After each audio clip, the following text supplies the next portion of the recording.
Hello అండి. Karnataka special bisi bele bath తయారు చేసుకుందామండి. దానికోసం ముందుగా నేను స్టవ్ వెలిగించి కుక్కర్ పెట్టానండి. కుక్కర్లో ములక్కాడ ముక్కలు, క్యారెట్ ముక్కలు, సొరకాయ ముక్కలు, బంగాళదుంప ముక్కలు, వంకాయ ముక్కలు చిన్న చిన్న ముక్కలుగా కట్ చేసి అవన్నీ కూడా వేసానండి. టమాటా ముక్కలు కూడా వేసాను. ఇందులో అన్ని రకాల వేసుకోవచ్చు అండి. గుమ్మడికాయ కూడా వేసుకోవచ్చు. నేను గుమ్మడికాయ వేయలేదండి. కందిపప్పు ముందే కడిగేసి నానబెట్టుకుని ఉంచుకున్నానండి. బియ్యం కూడా ముందు కడిగేసుకుని నానబెట్టి ఉంచుకున్నాను. అవి రెండు కూడా ఇప్పుడు వేసేసాను నేను. కప్పు కొలతల్లో అయితే కప్పు ఏ కప్పుతో వేసామో ఆ కప్పుతో 4 కప్పుల వాటర్ వేస్తున్నానండి. ఇప్పుడు 1 కప్పు రైసు, 1 కప్పు పప్పు కదండి. అందుకు 4 4 8 కప్పుల వాటర్ వేసాను. ఇప్పుడు కుక్కర్ మూత పెట్టి అవి 8 విజిల్స్ రానివ్వాలి. ఈలోపు మళ్ళీ వేరే స్టవ్ వెలిగించి మళ్ళీ దానిపైన పాత్ర పెట్టి అందులో ఎండు కొబ్బరి చిన్న చిన్న ముక్కలుగా కట్ చేసి ఎండు కొబ్బరి ముక్కలు వేసానండి. దాని తర్వాత కొంచెం శనగపప్పు కూడా వేసాను. తర్వాత కొంచెం ధనియాలు కూడా, కొంచెం మినప్పప్పు, ఒక మరాఠీ మొగ్గ, 5 6 లవంగ మొగ్గలు, బిర్యానీ ఆకులు 2, కొద్దిగా మెంతులు, కొంచెం పల్లీలండి, కొంచెం పల్లీలు కూడా వేసాను. ఇప్పుడు కొంచెం నువ్వులు కూడా వేసాను. కొంచెం గసగసాలు వేసాను. దాల్చిన చెక్క చిన్న చిన్న ముక్కలుగా కట్ చేసి దాల్చిన చెక్క కూడా వేసాను.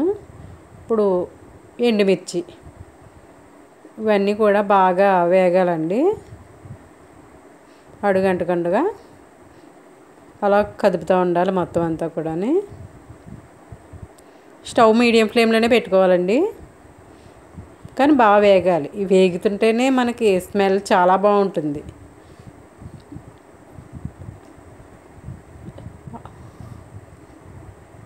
వేగిపోయినాయండి. ఇప్పుడు స్టవ్ ఆఫ్ చేసుకుని చల్లారిన తర్వాత అది మిక్సీ పెట్టుకోవాలి.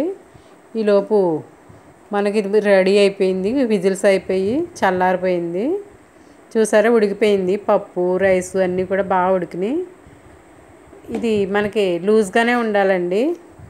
దానికోసం కొంచెం వాటర్ వేసుకోవాలి కదా. అది కొంచెం వాటర్ వేసాను నేను. ఇప్పుడు మనం ముందుగానే చింతపండు నానబెట్టుకుని పులుసు తీసుకుని రెడీగా ఉంచుకున్నానండి. ఇప్పుడు ఆ చింతపండు పులుసు కూడా వేసేసుకుందాం. చింతపండు పులుసు వేసుకుని ఇప్పుడు దాన్ని మొత్తం అంతా కలిసేలాగా ఒకసారి కలిపేసుకోవాలి కదా.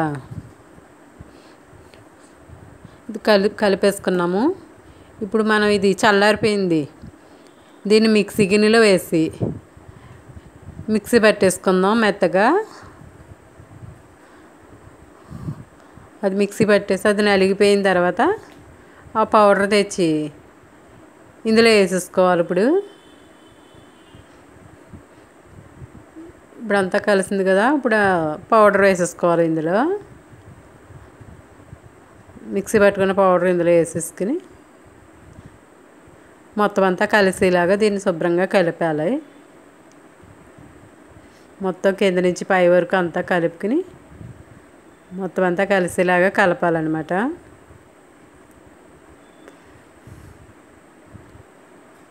ఇది కలిపేసరికి మనకి స్మెల్ చాలా బాగుంటుందండి. గుమగుమలాడుతూ ఉంటుంది. స్మెల్ బాగుంటుంది అన్నమాట. ఇప్పుడు ఇది ఇలా ఉడుకుతూ ఉంటుంది. ఈలోపు మనం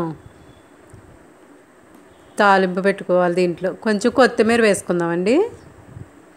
కొత్తిమీర వేసుకుని మళ్ళీ కలిపేసుకుందాం ఒకసారి. కలిపేసుకుని తర్వాత మనం తాలింపుకి రెడీ చేసుకుందామండి. మళ్ళీ స్టవ్ వెలిగించుకుని అందులో కొంచెం నెయ్యి వేసుకోవాలండి. నెయ్యి వేసుకుంటేనే దీని టేస్ట్ మరింత రుచిగా ఉంటుంది. నెయ్యితోటే తాలింపు పెట్టుకోవాలన్నమాట. నెయ్యి వేసిన తర్వాత ఇందులో కొంచెం ఆవాలు వేసుకుని ఆవాలు తర్వాత కొంచెం జీలకర్ర వేసి మళ్ళీ కొంచెం మినప్పప్పు వేసి ఆ తర్వాత ఎండుమిర్చి. తాలింపు అసలైన టేస్ట్ తాలింపేనండి. ఎందుకంటే తాలింపు వేగుతుంటేనే మనకు స్మెల్ బయటకు వచ్చేస్తూ ఉంటుంది. గుమగుమలాడిపోతుంది అనుకోండి, నోట్లో నోరు ఊరిపోతుంది అనమాట. ఎండుమిర్చి కూడా వేసేసి ఇప్పుడు అది వేగుతూ ఉండగా మనం కరివేపాకు కూడా వేసేసుకుందాం. కరివేపాకు కొంచెం ఎక్కువ ఉంటేనే బాగుంటుందండి. ఎక్కువే వేసాను నేను. కరివేపాకు కూడా కొంచెం వేగిన తర్వాత మనం ఇందులో పసుపు వేసుకుందాం. జీడిపప్పు కూడా ఎక్కువ వేస్తాను. జీడిపప్పు కూడా అసలైన టేస్ట్ అనమాట. జీడిపప్పు వేసుకుంటే చాలా బాగుంటుంది. అసలైన టేస్ట్ జీడిపప్పు కూడా దీనికి అదే సూపర్ టేస్టీ కదండి. జీడిపప్పు కూడా బాగా వేగాలన్నమాట. నేతిలో వేగిన జీడిపప్పు అంటే చాలా టేస్టీగా ఉంటుంది. దాన్ని తాలింపు పెట్టుకుంటే ఇంకా టేస్ట్ అద్దిరిపోతుంది అనమాట. అవి బాగా వేగిపోయినాయి.